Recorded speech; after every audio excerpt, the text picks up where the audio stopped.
Ce lundi 26 décembre 2022, le rappeur Orelsan était l'invité de l'émission Mots de tête. Un programme proposé sur la chaîne YouTube de la plateforme de streaming musical Spotify. Après un succès fou avec ses derniers albums, le rappeur de 40 ans s'est confié sur la suite de sa carrière. L'année 2022 a été belle pour Orelsan. Le rappeur a offert à ses fans un nouvel album qui lui a donné du fil à retordre. Avec Civilisation, le Caennais a su les toucher en plein cœur.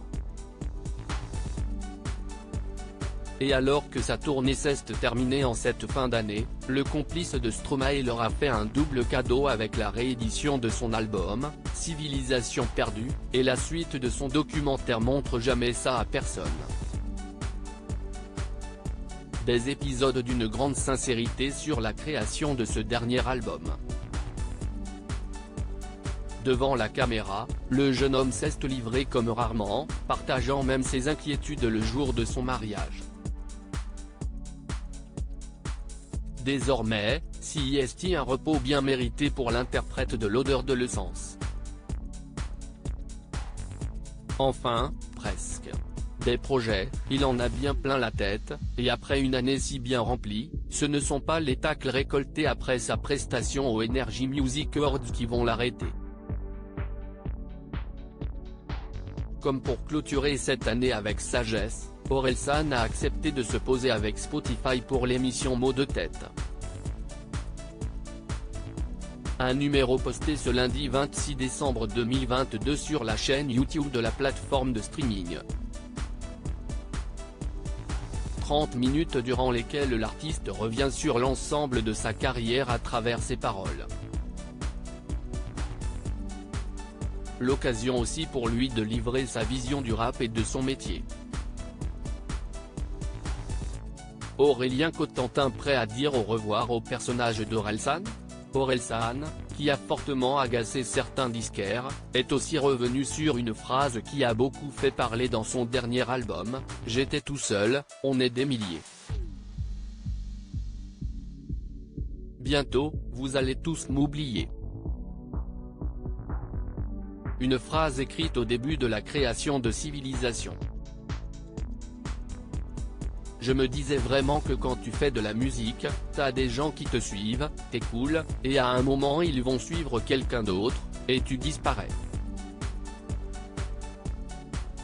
C'est normal, c'est la life. Orelsan, philosophe ? Peut-être que c'était le bientôt qui était un peu pessimiste. Ça dépend ce qu'on entend par bientôt. Je veux dire que c'est sûr qu'à un moment les gens ne vont plus écouter ma musique, mais c'est normal, il n'y a pas de problème, s'amuse celui qui a fait de rares confidences sur sa vie privée. Alors, partira ? Partira pas ? Je pense pas que j'arrêterai de créer des trucs, mais à chaque fois que je finis un album, je me dis, bon, CIST fini. J'ai fait tout ce que j'ai à faire. En fait, ça m'étonnerait que j'arrête. Bonne nouvelle. Par contre ce qui est possible, CIST que je ressorte pas d'album comme ça. J'envisagerais complètement d'arrêter le perso d'Orelsan, parce que CIST hyper lourd. Ça prend ta vie privée, tu mets des attentes hyper hautes, je suis obligé de me remettre en question à chaque album. Ça prend énormément de temps. Et puis j'ai toujours le fantasme de partir au bon moment, mais je pense pas que j'arriverai à ne pas faire de trucs artistiques. Après, CIST bien de faire des trucs artistiques pour soi. Je suis pas obligé de tout sortir à la face du monde à chaque fois. Heureusement, ses fans peuvent encore écouter ses albums en boucle en attendant la suite, quelle qu'elle soit.